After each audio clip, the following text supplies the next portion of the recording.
Hello, GenRight Nation. It is December 18th, and obviously around here we are in the holiday spirit. Thanks for joining us.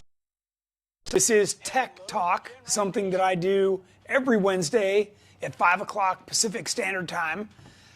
The last show, somebody asked me how many shows we'd done. I still have not figured it out, but I've been doing this since 2000 when we all got locked down under COVID. So good thing we're 2020. Sorry, those days are long gone. Anyways, if you're watching live, thank you. This is something we do every Wednesday at 5 o'clock Pacific Standard Time on both Facebook and YouTube. If you've missed a show and you want to go back and watch, YouTube is much easier to go back and watch previous shows. You just go to the GenRight YouTube channel and you can find live. There's a tab for live shows, and you can see that video there. As always, if you'd like to type in if I can get off this screen, there we go.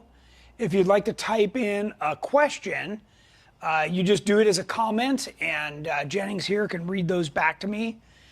For a reminder, the next two Tech Talks are on Christmas and New Year's days. I will do those at the exact same time, 5 p.m.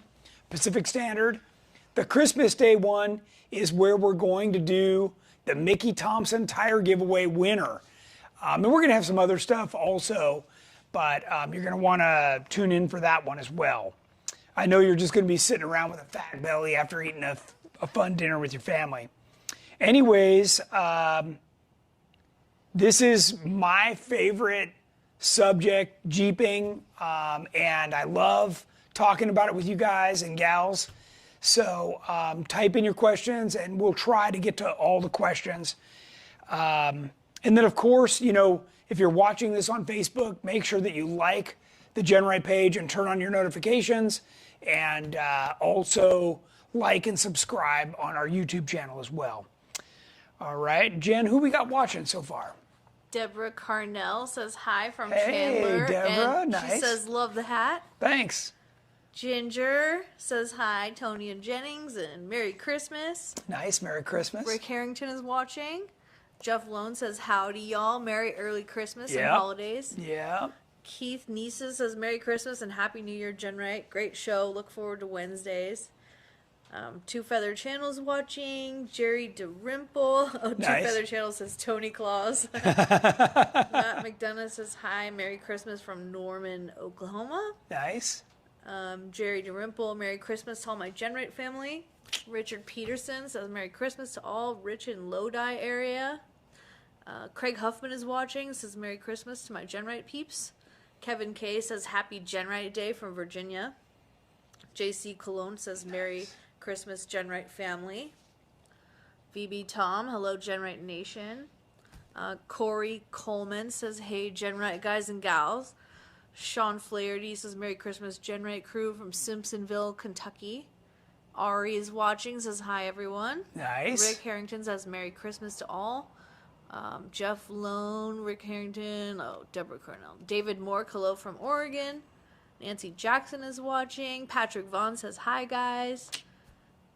Jim Smith says Merry Christmas everyone at GenRight from Michigan. Thanks. Alex Israel is watching. Nice. Shane Walford says happy holidays everyone. Yeah, nice. Josh Nestor says hi, Merry Christmas everyone. Jeep Pope, Dennis, Merry Christmas everyone. Mark Lawrence says happy holidays GenRight Nation. Esther Parrott Newcomb says Merry Christmas from Virginia Beach. Craig Huffman, Anthony Paquette, Merry Christmas and happy holidays to the GenRight family. Nick Repinage says hi all. Two Feather Channel says that's dedication. Tech Talk on Christmas Day. That is.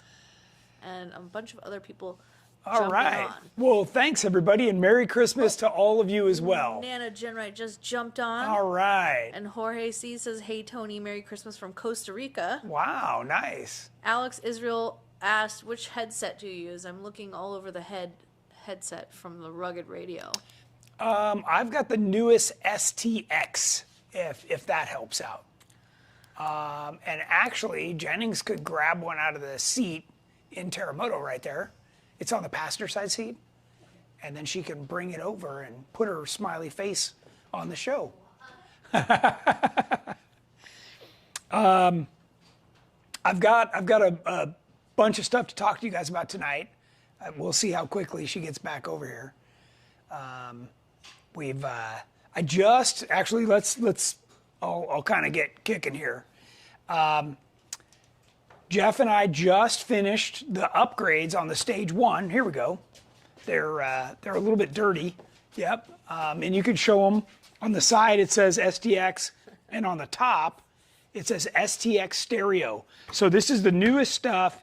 And by the way, if you get these, why don't you put it on? Show them how it looks. Okay. Yeah. There you go. It has a different plug.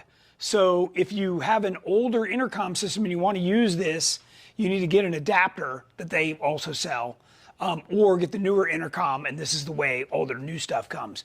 So pretty cool. Yeah, it works good. You and I were rocking out, Yep. Listening to tunes last time we were out. Talk Yeah. to each other. Yep. So Talk to other people. other people. Yeah. All right. Okay. Thanks. Thanks. Thanks for being a model on that. Model. Yeah. You should have your Santa hat on too. Oh, well. Wow. Then I gotta, Yeah. You got to work over try there. on the head thing. Okay. Back to this. Your mom says, "Oh my God, a yellow Santa hat." Yeah. That's right. That's right. Gotta stick with the yellow. But we, by the way, we couldn't find it, so we had to order a new one. And yeah, so it got here in time for this show. Keith Nieces asks, "Has GenRight ever been to the Badlands in Indiana?" Yeah. Yeah, it was years ago, but yes. Yeah. Steve Boring says, "Merry Christmas from Steve and Shania. Love you guys." Nice. Yeah, we've gotten some cards and different things from our watchers and fans from all over, which is really nice. It's quite heartwarming. Thank you all for being regulars on this as well. Oh, and by the way, I want to remind you all that you have one last chance tonight, while we're on this show, after the show, you can do it after the show. I think it goes till midnight, to enter to win. So if you go to our website under company, there's an enter to win, and you can win a free set of 4 Mickey Thompson tires, the size of your choice. So you're going to want to do that because we draw the winner and present the name on Christmas Day. So don't forget to do that as well. And I'm going to remind you later on in this program. Anyways, Jeff and I finished putting in the brand new steering box from PSC, what they call their Big Bore Box XD. And we put those super trick brand new Bilstein 8100 shocks on there. They're bypass shocks that are made to run with the coil spring. They're pretty cool. I suppose we could spin around and show them, huh? Okay. Let's do that on this side. So right now it's on the lift, but check out these shocks. They're remote reservoir. They're beautiful. Fit in here really nice. There's a lot of trick things about them. All the nicely machined features. And we had the 5100s on here before, which is like a stock replacement. Now this still fits in the stock shock mount, but this is far from stock. These are really nice, and they do bolt in. It takes a little bit to get them in there, but man, what a nice little package. So we just finished Mom that. wants to know if they'll fit her car. Well, I'm not sure about their application guide, but we could look into that. And then you can just see the bottom of the brand new PSC steering box in there too, that we just finished installing. So, yep. So we're gonna get that out and start testing it. I've been jonesing to try different shocks on this vehicle that we could recommend to you guys for the stage 1, and spring combinations as well. So I just want to give everybody a quick update on that. By the way, this is for all you 2-door guys. Here's the first 2-door JK with a stage 1 kit on it. And this is really cool. It's here in California. The guy did it himself. He called in and talked to, I think it was Andrew. Andrew got him all the right parts that he needed because they're slightly different than what we put on the 4-door. And he's got it done, and that's him cycling it on his forklift. Oh, Nana wants to know if she meant the tires. Will they fit her car? Oh, she wants off-road tires for her car? Yeah. We probably need to get her a Jeep at some point. So anyways, for you 2-door guys, yeah, stage 1 is available. We've had lots of questions about that. And this is the first one that got finished up. So you should be envious and want to get that going for yourself. Josh asked, are you concerned on the shock mounts breaking off over time? On that, no, they're pretty beefy. And I noticed the way that they mount it on there are, they've beefed up some of the stuff on there. By the way, those shocks were made specifically for people racing the stock class at King of the Hammers. So Bilstein developed those. There's a different shock for each corner because of the way the configuration is. The rears are piggybacks, the fronts are remote reservoir. So it's a different part number for every shock. They're not cheap. I'm not gonna kid you. Those are racing kind of prices. Craig asked, how much are they? Yeah, they're about, I think they're like $1,300 a piece. So, but, you know, depends on, I mean, if you go to a coilover, right, those are going to be expensive too. So it just depends. If you're going with the stage 1 because that's as far as you think you want to go, then it's okay to spend that kind of money for shocks. But if you think eventually you're going to go to bigger axles and 40s and, you know, coilovers, then I wouldn't spend the money. I'd get by with whatever you can to save to get yourself into coilovers. Okay. All right, tech tip. Today I've got a few tech tips for you.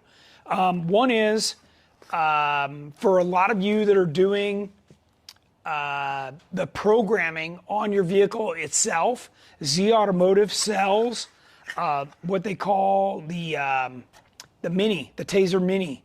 And it is really small. It just plugs in, and then you can see what's going on with your vehicle and reset check engine lights and other codes. So I just wanted to let you know, we don't sell these. You can get them on Amazon or anywhere else. Pretty reasonably priced, but good way to go. My next tech tip, you can see I keep this in a Ziploc bag. Did they see that? Ziploc bag? Yeah.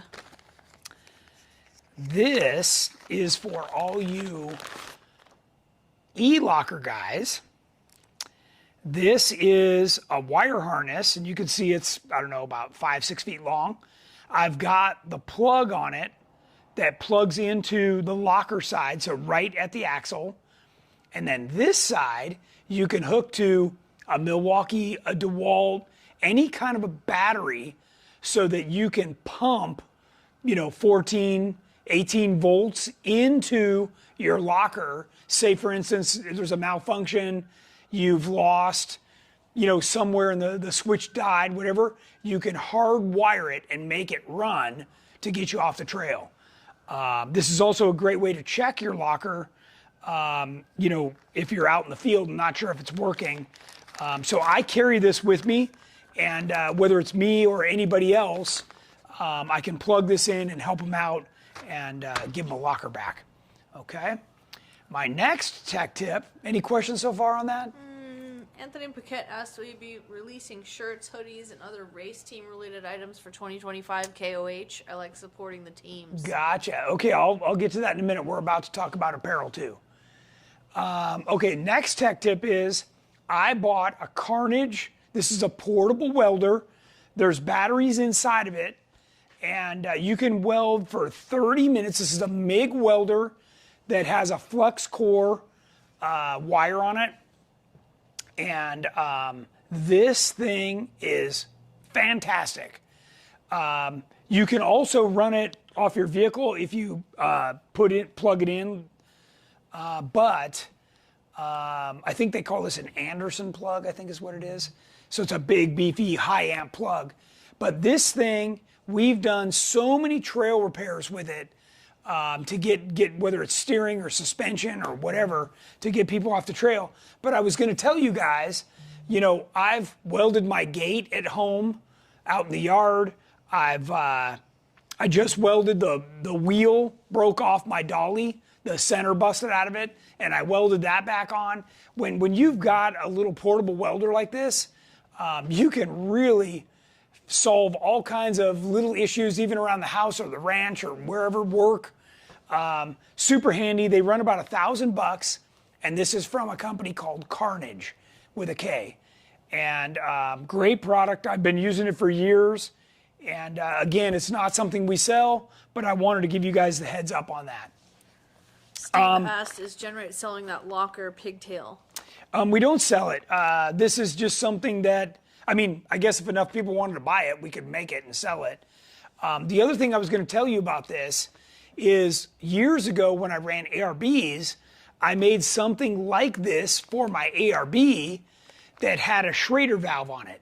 So you just plug in the one side with the blue line with a Schrader valve on it, and I took a bicycle pump, and you could just pump it up and your locker's locked, and that'll get you off the trail as well. You know, if the blue line burns through or gets kinked or cut or something, that's a great option as well. So I'm just trying to give you guys a few tech tips. We haven't done these lately, and I kind of like those. That's the whole purpose of Tech Talk. Okay. Alan Knight asks, speaking of e-lockers, how have the Eatons been holding up on the Curry 70s? Any delay locker issues? No, mine are great. I use the heck out of mine on Aftershock, and they've been working great. So, yeah. And a lot of our guys have them now. You know, everybody's kind of switched over. So, and for those of you that have Auburn lockers, the guys at Auburn have really stepped up. So if you need any kind of service at all, they've really come around and are on top of it. So if you need our help, we can get you in touch with the right people. A yellow Santa hat. They love it. Good. I'm in the holiday spirit. I'm watching my Christmas movies when I get a chance. So I'm just trying to get in the spirit and enjoy it. So Josh says highly recommend the dual battery kit for it. Yeah. Matt McDonough asks, why did you get away from the ARBs? Well, that's a good question. For a long time, the ARB was the gold standard. We used them in racing. We used them in everything, right? They were very reliable, but there's a lot of moving parts, right? So in the race car, especially because it was loud, I couldn't hear if the pump was running. And then we ended up installing something that told us what the pressure was in the line, so that if we saw the pressure drop, then we knew there was a problem. And we never ran the blue line. We always ran the braided steel line. But we've had problems with the solenoids and some other stuff. And when you're racing, you can't afford to have little things like that give you trouble. Eventually, we ended up switching over to Detroit lockers, so that we knew 100% they were always working forward or backwards. So, that's that. And then I kind of adopted that into Terremoto. So I've got an Eaton in the front on Terremoto and a Detroit in the rear, and then on Aftershock, it's electric lockers front and rear. Terremoto's hiding right there outside the door. Hello. It's still dirty from Thanksgiving. P. Flores asked, 17 JKUR with UD60s. Any limitations with running full elite suspension given its narrower width and center section design? Yeah, that's, you could do it with those axles, but you're going to be limited to a 37-inch tire and a 2.5-inch coilover. Those would be your limitations.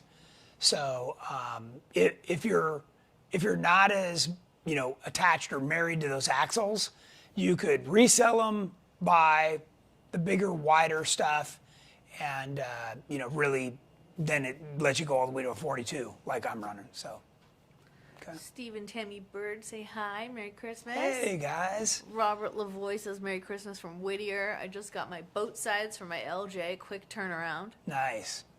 Yeah, the guys have been shipping like crazy over there, so. VB Tom says it helps to know how to weld. Yeah, for sure. And being flux core, they don't look as nice as a regular, argon gas MIG weld, but it's going to get you off the trail. So Chad Warner says I broke the teeth off my 60 rear and just had it replaced at Curry today. There you go. Nice. All right. Let's see. Product features. So before I get into product features, I just wanted to tell everybody, but this is also an open question session as well. So we've got about, 30, 35 minutes left. So get those questions ready to come in too. Okay, featured product. Because it's Christmas time, we're trying to give you guys some last minute gift ideas. If you go over to our website, there is gift category ideas. And it makes it really easy for shopping. And of course, in addition to this, you can also get a gift certificate that if you've already missed a shipping cutoff for your area in the country, just get a gift certificate. And then for sure, you'll have something to give your loved one on Christmas morning. In addition to that, we just got back in. We've got one up on the wall here. This is one of our more popular hoodies. Everybody loves wearing these. They show up great. They're thick, they're warm. So yeah, these just came back in. I've got everything in stock, all sizes. We did just get the shirts, although this picture looks white, I think they're right here, this gray. It's kind of a light gray and kind of matching the hoodie. Really, really nice. And we just got in these two. This is like a charcoal gray. It's dark, almost black, hooded sweatshirt. And we have these in a pullover and a zip up. Very, very limited quantities in the zip up, but we did get them in for those people who want them with a zip.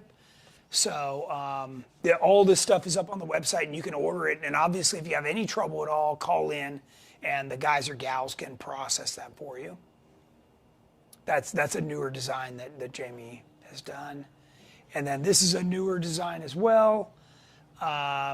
Also kind of a heather gray with the big GR on it, front and back t-shirt. So just Patrick says, love the hoodie, need another. Yeah, I mean, can you ever have enough of those things? No. Because you end up wearing it all the time and then it gets dirty and stained or something, and you can keep that one. Do you have one T? One T, one for little guys? Yeah, one toddler size. Not that. We used to have onesies that said future crawler. Oh, we'll have to make more of those. Yeah, this would have been a good time of year to do that. Jason Carn says, happy holidays, Tony and the GenRight off-road team. And yes, even Jeff. Nice. I was going to remind everybody that I just put up our entire 2025 calendar. A lot of you guys have asked us about that.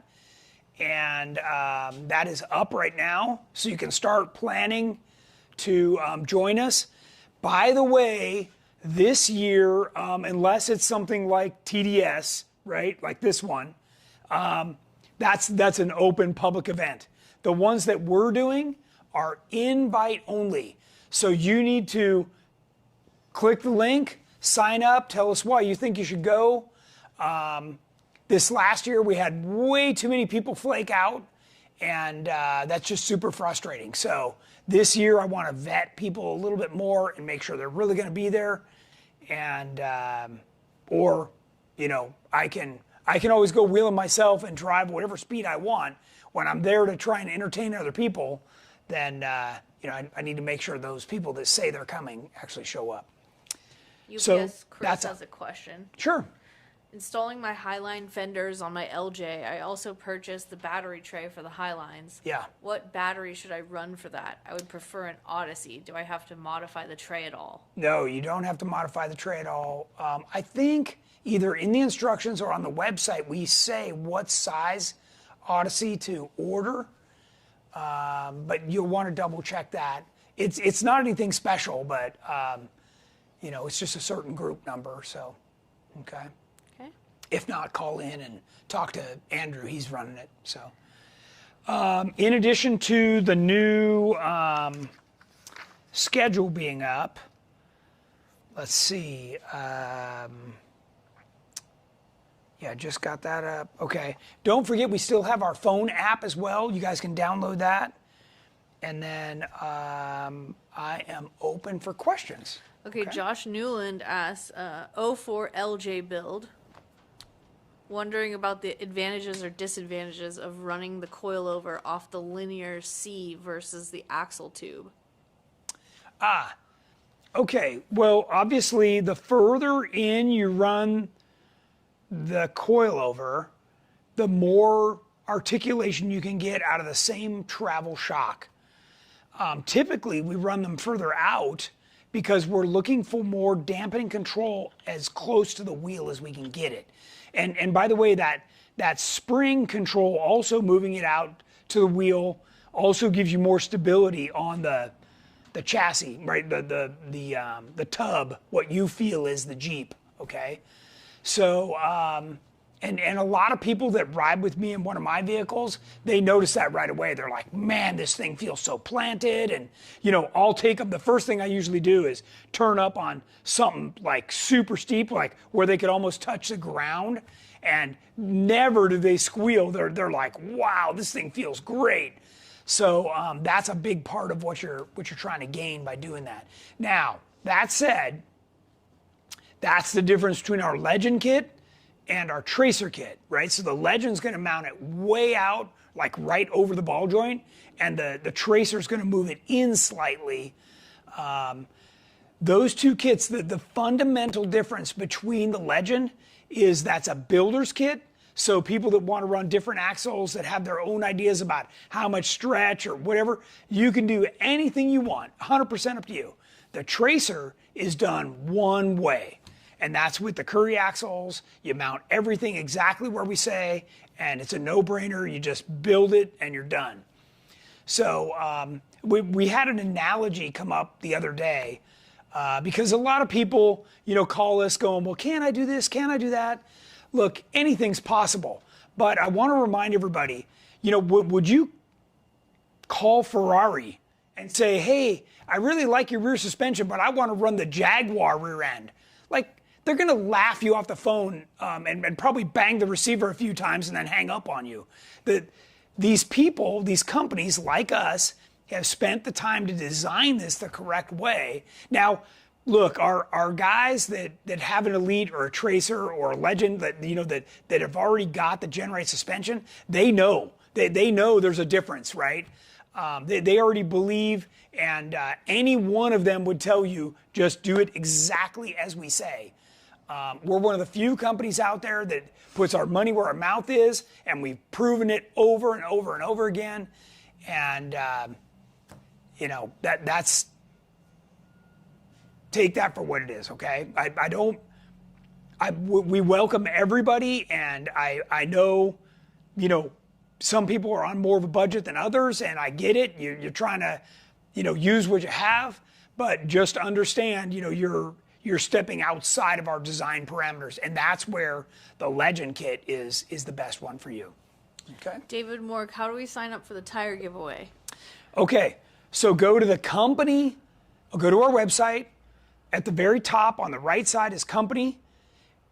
When that drops down, you hit enter to win and you fill in your information. Today is the last day. We're going to pick the winner tomorrow. It was the 15th, but I extended it through today, the 18th.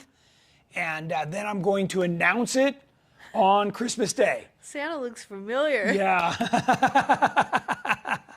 Make that face. Yeah. Make that face right now. Ah. So, yeah.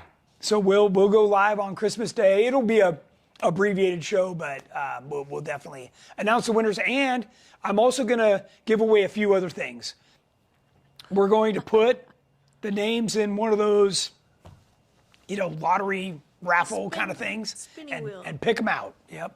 So, all right. What other questions you got? None. None? None. Okay, guys, we got 30 minutes that I've got open to answer your Jeep questions. Can you do a Christmas dance? No Christmas dance. You have a Christmas hat? I know. That's... Yeah, I need some eggnog. If I fix you some, will you do a Christmas dance? Actually, my favorite is that hot butter drum. That's the... And Kelly Sims is watching. Who is? Kelly. All right, Big Kel. He's on the road right now. Oh, speaking of that, I need to give a shout out to Craig Colbert and my brother Tom Pellegrino. It's their birthday today, so happy birthday. Oh, happy birthday. Jeremy Scott says, hi, Tony. You said you don't run sway bars, and I was wondering how you prevent the Jeep from rolling over in high camber situations, or do sway bars not do much? So that's a great question. This goes back to what I was just talking about, how we move the spring and dampening control way out to the wheels, which makes the rest of the Jeep feel very stable. And part of that, when you've got a coilover that you're doing that with, if you keep in mind, the coil springs are mounted way in on the axles. And, we're moving that out sometimes, 6-8 inches out, which really makes the vehicle feel much more stable. Typically, the kind of sway bar that I run would be like an anti-rock, the kind you don't disconnect, but those are very light spring rate, right? So they don't actually do much, and you have to run them front and rear so that they kind of oppose each other. But you have to remember, a sway bar is actually counteracting your vehicle flexing through the obstacle. So I would rather have my vehicle walk through the obstacle and without what I call sway bar whiplash, because you come down and then it wants to whip over and then whip over. I like it to just walk through. That is all done by moving that spring and dampening control out. That's done on every one of our suspensions. So whether it's Legend, Elite, Tracer, anything we build, EXS, it's all like that. So that's one more reason to really seriously consider GenRight for your Jeep. Okay, these are our friends' comments. Okay. Can you sing Jingle Bells? Oh boy. Sing us some Christmas carols. You got to go on the Christmas crawl this Friday if you want to hear me singing. Kelly says, I got my pajamas on. I'm doing the Polar Express. Nice. Yeah, fun. We did that last year, right? Or was it the year before? I think it was the year before. Ago. Yeah. Jerome says, are the Jeeps ready for Friday's Christmas crawl? No. That's going to start happening tomorrow. Laura says, I suggest hot cocoa with rum chata for a holiday drink. Tom nice. Drake asks, how is Jordan's YJ build coming along? It's coming along. I just saw the engine out of it. It's in the next room over, and he was finished welding a bunch of stuff that he had just tacked in. So he's doing pretty good on it. The engine has to go. He's having it rebuilt, like freshened up, because he bought a used engine, and the tranny's, I guess, fresh and new. He got a 6L80, I think it is, and an Atlas. So yeah, he's here every night working on it. So yeah, the guy's definitely investing some serious hours in it. Rick Harrington says fireball and rum chata for a cinnamon toast crunch. Oh boy. Josh Nesser says, any progress on Ginger's Jeep? No. We have just been too busy. We're at the stage where we're putting the front shock towers on. And that's as far as we've gotten right now. Bobby and Amy say hi from Oklahoma. Nice. Terry Mode says, I would love to win some sweet Mickey Thompson tires. There you go. There you go. I didn't know Terry was watching. Sergeant Jeep says, yo, Merry Christmas to you guys and the rest of the team. Thanks. Merry Christmas to you guys, too. Merry Christmas to everybody watching. We really appreciate it. Still got Kevin about K. 20 minutes left. Fire in those questions. Kevin K. asked any specific tips for diagnosing or identifying sources of parasitic electrical draw on a Jeep JL? Any special tools of the trade? So typically what I do is I start looking at anything else that's been added on. Okay, so it's going to be an S-Pod, a Switch Pro, Switch Works. It's going to be one of those things. And if you're one of the guys that likes to use a lot of, switches, individual switches, it's something associated there.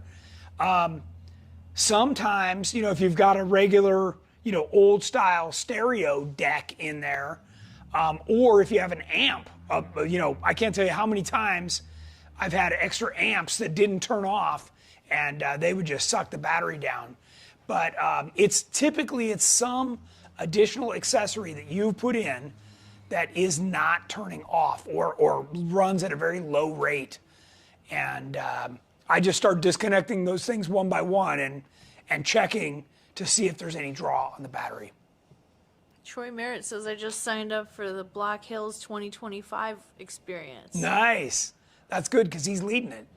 Jason Karn says, delete the aux battery. Josh says it's almost always the radio on a JL.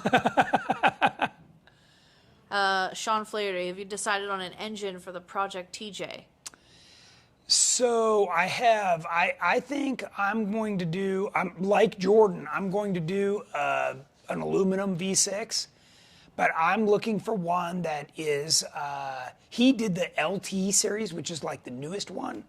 I don't want that. I want something like one generation back, and I'd really like dual overhead cam. So that's what I'm searching for right now. But I'm also, I don't want to pigeonhole myself. If the dual overhead cam version, there aren't as many support applications, meaning standalone, computers and those things, like the Holley system, then I'm going to revert back to maybe a Vortec or something else along that line. Two Feather Channel says I just signed up to the giveaway. It asked for size but not tire type. Okay. Yeah, don't worry. They'll contact you with a bunch of questions once you have been chosen the winner. Yep. Hold on, there's more. Yeah, because you can get the AT, the MTZ, the Boss MT. Yeah, like there's definitely anything across their product line is available. Chris Carey asks, how does that sway bar or on the stage one? So the stage one, we put on Curry rear bar, what's now called Rock Jock, anti-rock in the back. It's light. It's really light because we're not running a front sway bar at all. There's no room for it when we extend the track bar. Well, that's what I was just going to say, but the thing's up in the lift and we're not really but yeah. So anyways, we manufacture a sway bar that's 30% stiffer. And what that does is it compensates for not having the front bar. So the way I look at it is this. There's too many things going on in the front end. You got the steering, you got the track bar, you got everything happening up there. You don't need one more thing in the way up there. And plenty of you have disconnected your sway bar and seen it fall down and get all tangled and everything like that. That's ridiculous. I believe in only doing the rear bar. And if you haven't seen the video, if you go over to our website and you look at our rear sway bar, we have a product for that. There's a video of me going around the corner with no sway bar and then going around the corner at the exact same speed in a Jeep with the sway bar. And the thing handles like a Ferrari. I mean, you'd be amazed. So if the majority of your driving is on the street, then I definitely recommend running at least the rear sway bar. Terremoto, I don't have to worry about that. That thing's just dialed, and I've spent a ton of time getting the proper spring rates and dampening and, everything. Again, why I always suggest people, come get a ride. So. Okay, Jason Karn says, you keep telling me I need a cage. Why should I invest in a GenRight off-road over doing a custom cage? I feel like I know why, but I love hearing you tell us about it. Okay. First off, can you grab some of the pieces over there right by the door? There's 2 tubes. We'll go around the side door. There's 2 tubes on the ground there. And I want to show you guys how everything is laser cut and puzzled together and part number marked. Yeah, these 2 pieces. Here comes my model again. So when you look at, and maybe you can zoom in on this for me. And I'll try and hold it reasonably still so you guys can see. Okay. Okay, so this is all laser cut, right? And there's the tab that links it into the next tube. I'm gonna flip it and look at how different this cut is. Again, also with the tab. And the way this works is you literally locate the tab onto the other piece and weld it. I mean, this is as easy and beautiful as it gets.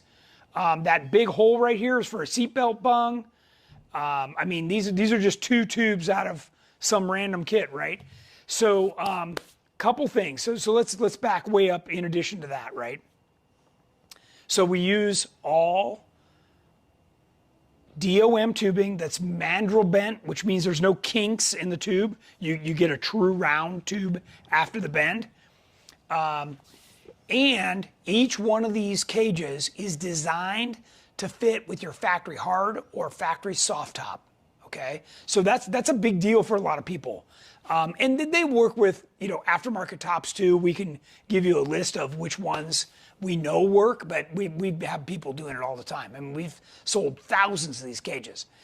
The next thing is that it was designed by people who work with Jeep directly, right? So we know all the proper attachment points. We know how to make all this fit and work. And these are production cages. These are not one-offs. So here's my, say you don't believe any of that. You go to a guy to have him build you a custom cage.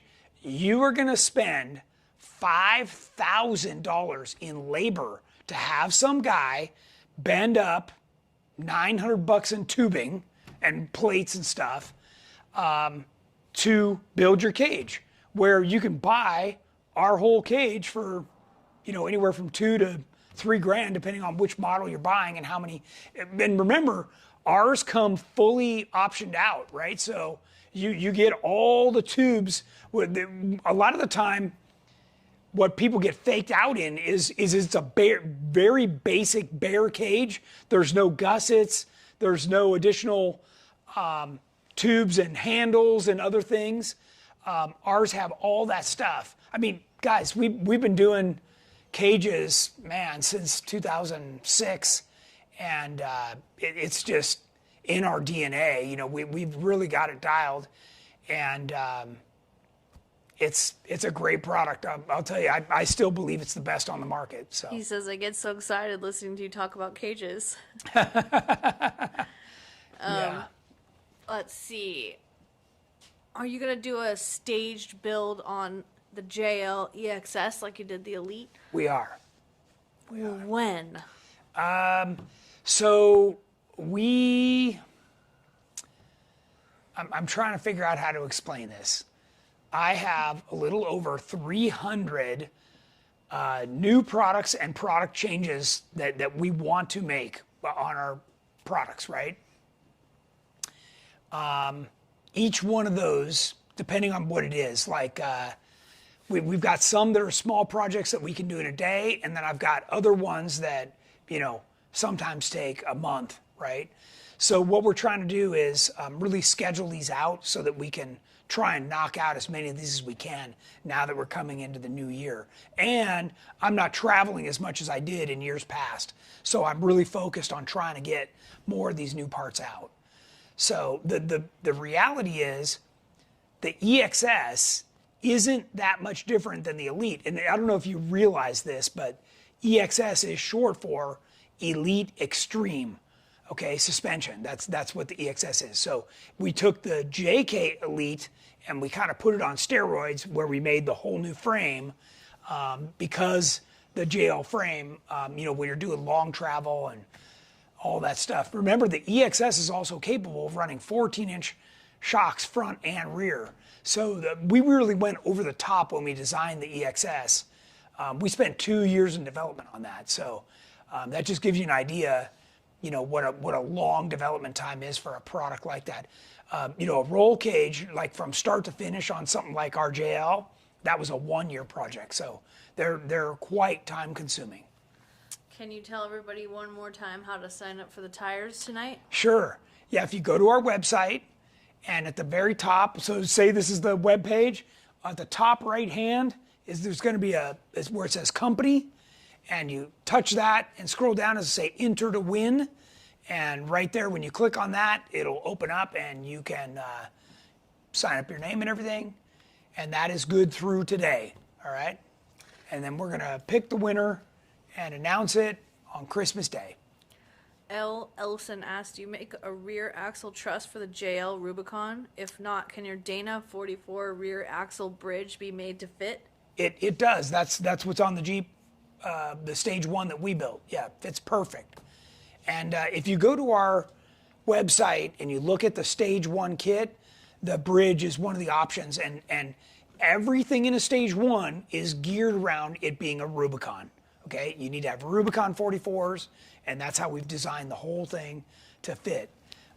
So once you start going outside of that, then you're on your own. And we make bridges for other stuff, you know, 14 bolts and Sterlings and all kinds of junk. But yeah, there's definitely other stuff available. Laura Coda asked Tony, what'd you get Jennings for Christmas? Oh, well, I can't say. A house. A house, yeah. We definitely blew our budget. So, yeah.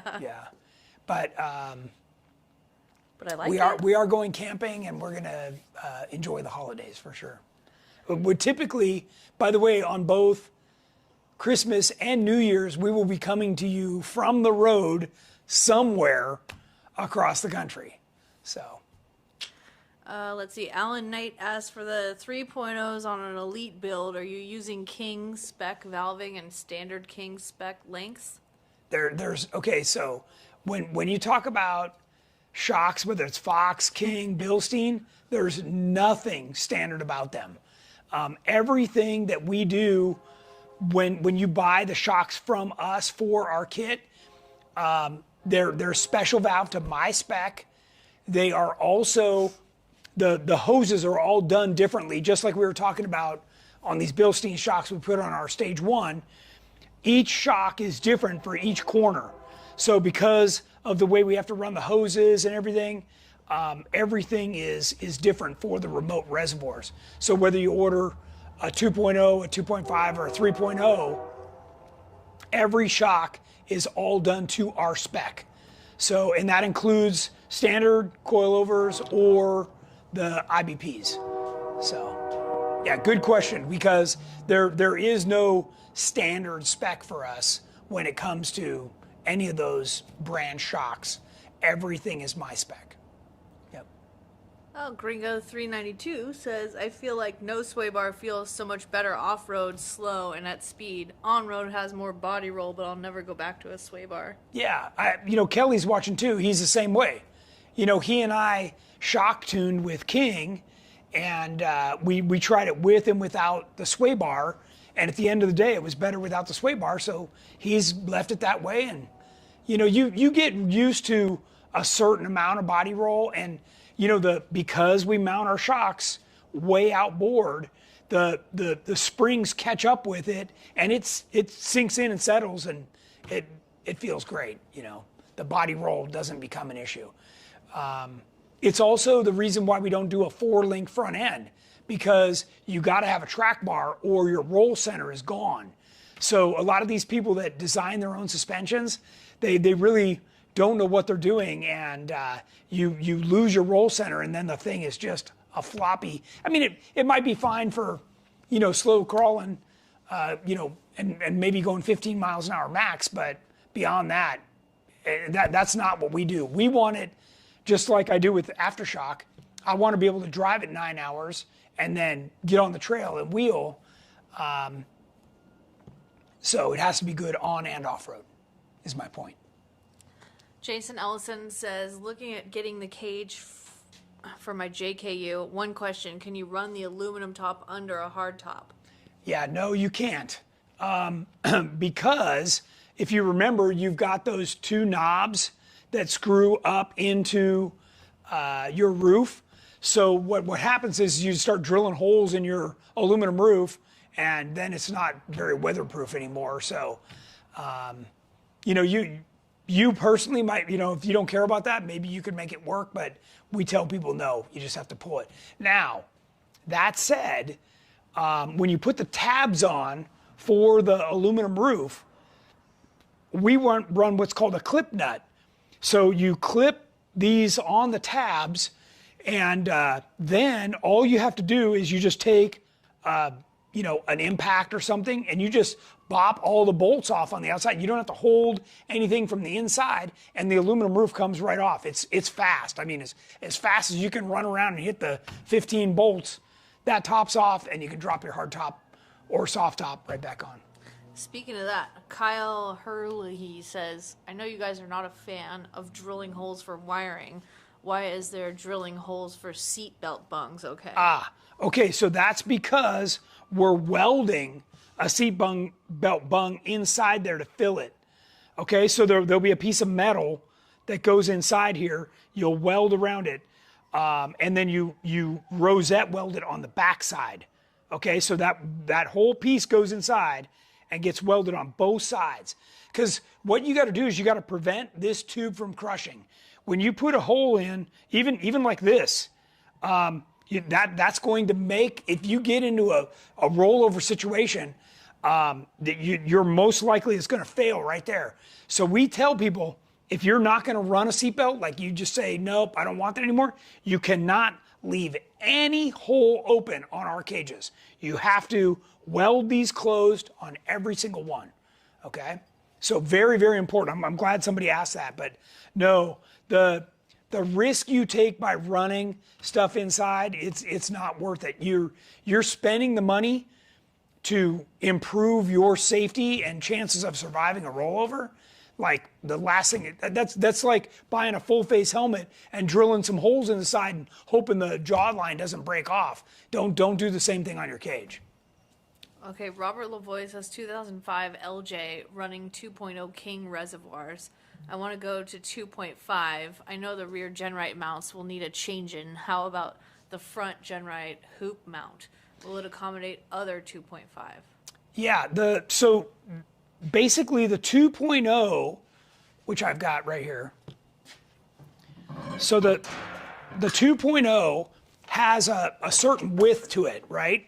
So the brackets that you've currently got are fairly narrow. You just cut those off and you put on a wider one that will accommodate the 2.5.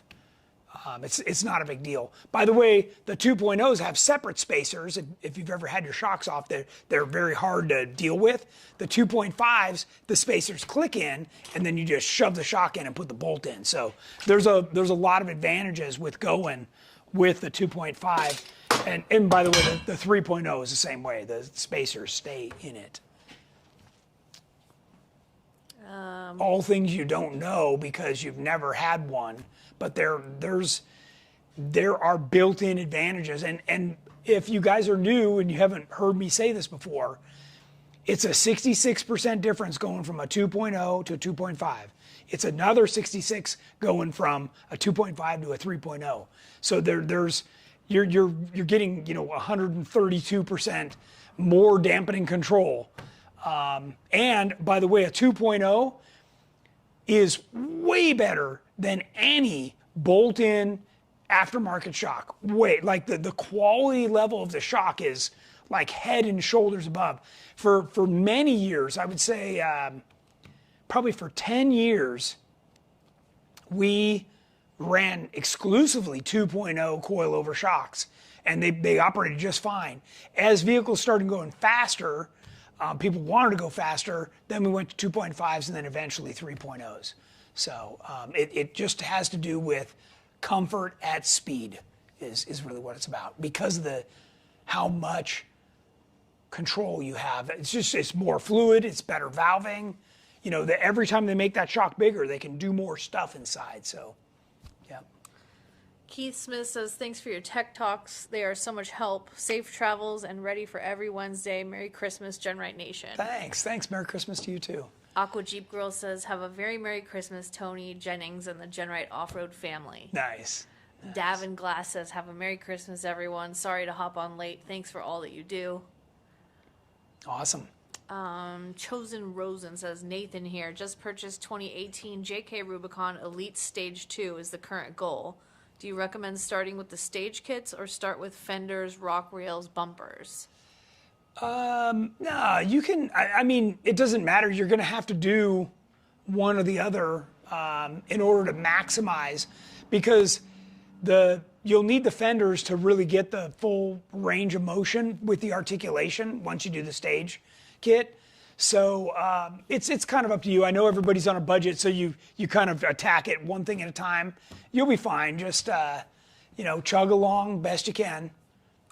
Oh, Gabriel Pyle asked 6 L80. I thought you guys only did 4 L80. Well, that's Jordan.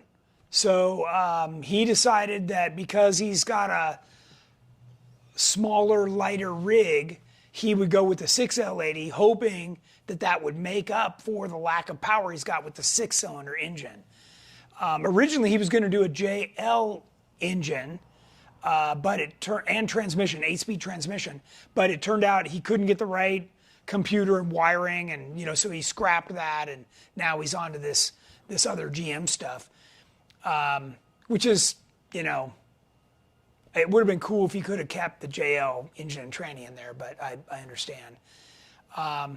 No, I like the 4L80. So the 6L80 has 2 fake gears. What they do is they split certain gears, and they're not actual gears, okay? So the 4L80 has actual gears. Every time you shift, you're getting actual gears. But the 6L80, they're splitting 2 of the gears, and believe it or not, to do that, they're actually running the hydraulics forward and backward to fake that. I mean, and that transmission is a bunch of modules. It's not made to build and beef up. And you have to have it computer controlled. So I'm not a fan of that. That's why we like the 4L80 or the Turbo 400, because you can get full manual valve bodies, and then the computer only controls the engine for the fuel injection. Troy asked, is there a limit to the number of Jeeps the Black Hills experience next year? Yes, there will be. There's a limit on almost everything we're doing this year. And he says, how many of Pro Jeep Club members do you want there? I've had a lot of interest. Oh, man. Yeah, as many as, it all comes down to trail leaders. So as many trail leaders as he thinks he can get and then manage. But, 20 people on a trail out there is quite a bit. So you just got to figure that out. Jeremy Scott says, hey, Tony, tongue-in-cheek, can I win the tires even though I'm in Australia? Oh, yeah. That's interesting. We haven't had anybody ask about that. I assumed it would only be people within the continental U.S. I'm sure if you win, you'd have to pay the shipping, I'm sure. So I don't know that that's worth it, but yeah. How's that 2-door JK fastback cage coming along? Oh boy, yeah. Haven't worked on it at all, I'll be honest. We've had so many irons in the fire, and really getting the stage 1 stuff. I mean, we're still in the process of testing different springs and shocks right now.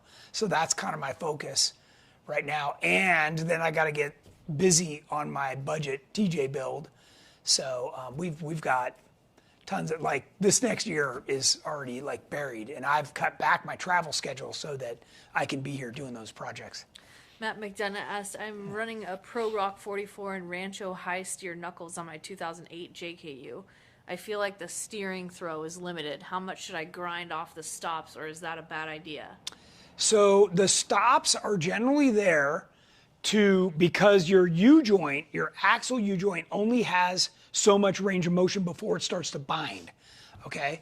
If you get close to binding and you're under stress, right? You got it in low range, you're trying to climb a rock or something, that's when things just break because it can't do it.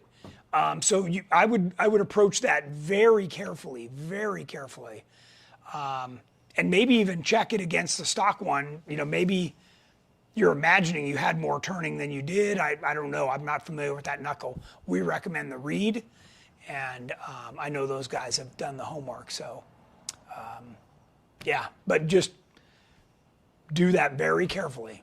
Okay. And by the way, that used to be the reason why everybody went with RCVs, because you could get another 20 degrees of range of motion.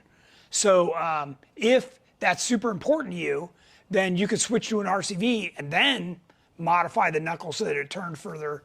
But keep in mind, when the knuckle turns further, that means that the drag link gets closer, the tie rod gets closer. There's a bunch of interference that can start to happen in your steering system. So typically, we cycle it and turn the other way and cycle it. Those are all things that you as a builder, if you start making modifications, need to do. Ted Miranda says, building a rock crawler flat belly 4.5 lift 5-inch stretch on an 06 TJ. What height do I mount the bump stops in the travel? Well, it depends on the bump stop. We usually like and sell a 2-inch, right? So it's a 2-inch diameter by 2-inch stroke bump stop. And so what we do is we build the whole vehicle at bump, right? So we look at, basically meaning I let the nitrogen out of the bump stop. We compress it all the way. We move the axle up and look underneath the vehicle to make sure that the control arms, the differential, other things aren't hitting. Like, you got to leave a little bit of a gap. Things will move further than you think, okay? So leave, a 1/4-inch gap. Mount the bump stop, then charge it, right? And then that's going to kick in 2 inches before you bottom out. And that's really important. So that's how I set them up. That's how I'm setting up the one on Ginger's LJ just on the other side of this wall. David Morg asks, is there a manual valve body for a 42 RLE? I don't know about that. I know there is for the 999, but he'd have to do a little bit of research to find out about that. There probably is. There probably is. And so there's two ways to do that. There's a manual valve body, and then there's a reverse manual valve body. So manual valve body is where reverse and first are right on the other side of neutral. Okay, a lot of rock crawlers like that because you can be climbing something, and if it feels like you're going to go over, you can just slam it in reverse and then back up before it goes over. So if you can get a reverse manual valve body, that is usually the preference. Okay. It's past 6, but Jeremy Scott asks, do you run rubber or air bump stops? Pros, cons for each. Okay. So air bumps is kind of a loose term, right? They're actually filled with nitrogen and correctly called hydraulic bump stops. I only run those. We used to try. I tried EVS foam. I tried, urethane ones. We tried all kinds of, we ended up calling those bang stops, right? They're not really bump stops, they're bang. You hear a loud bang. So what you're after when it comes to slowing down a bottom out is every time you hear that bang, you're going to break a weld, you're going to blow a wheel bearing, something. You get about 10 of those real hard impacts, and I'm telling you, something's going to blow off your vehicle. You're going to blow off a knuckle, a wheel bearing, a weld, something's going to go. So you really have to be careful that you never get that. So when I'm tuning a suspension, I'm after, where you'll feel it, bottom out, but you're not hearing that like super hard, bam, like that. That is death to your vehicle, and you have to prevent that at all costs. And if you can't get enough dampening to slow that down, then you have to slow down. That's the only way it is. Okay? Everybody's saying Merry Christmas, everyone. All right. Well, Merry Christmas to everybody. Sign up for that free tire giveaway. And then, of course, if you like what you see, please get on there and subscribe. All right, everybody. Coming to you live Christmas Day. Same bat channel, same bat time. Well, till then, have a Merry Christmas.